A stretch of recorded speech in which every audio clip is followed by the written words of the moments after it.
ലോക്സഭാ തെരഞ്ഞെടുപ്പിന് ദിവസങ്ങൾ മാത്രം ബാക്കി നിൽക്കെ രാജ്യത്തെ ഏറ്റവും വലിയ പ്രതിപക്ഷ കക്ഷിയുടെ ഫണ്ട് പിടിച്ചെടുത്ത കേന്ദ്ര സർക്കാർ നടപടിക്കെതിരെ UDF കൺവീനർ MM ഹസൻ രംഗത്ത്. ഇതിലൂടെ കേന്ദ്ര സർക്കാർ ജനാധിപത്യത്തെ തന്നെ മരവിപ്പിച്ചിരിക്കുകയാണ്. ഇത്തരം നടപടികളിലൂടെ BJPക്ക് ജയിക്കാമെന്ന തെറ്റിദ്ധാരണ വേണ്ട. ഇന്ത്യ സഖ്യം പ്രതിസന്ധികൾ അതിജീവിച്ച് അധികാരത്തിലെത്തുമെന്നും MM ഹസൻ കോഴിക്കോട്ട് പറഞ്ഞു.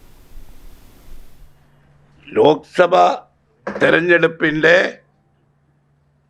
ദിവസങ്ങൾ ബാക്കിയുള്ളപ്പോഴാണ് രാജ്യത്തെ ഏറ്റവും വലിയ പ്രതിപക്ഷ കക്ഷി ആ കക്ഷിയുടെ ഫണ്ട് ഫ്രീസ് ചെയ്യുക, അതോ ഏതോ വർഷങ്ങൾക്ക് മുമ്പുള്ള ഇൻകം ടാക്സ് റിട്ടേൺസിൻ്റെ പേരിലാണ്.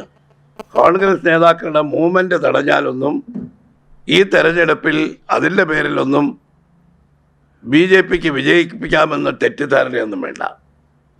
രാജ്യത്ത് ഭൂരിപക്ഷത്തോടു കൂടി അധികാരത്തിൽ വരാൻ പോകുന്നത് ഈ എല്ലാ പ്രതിസന്ധികളെയും തരണം ചെയ്തുകൊണ്ട് ഇന്ത്യ സഖ്യമാണ്.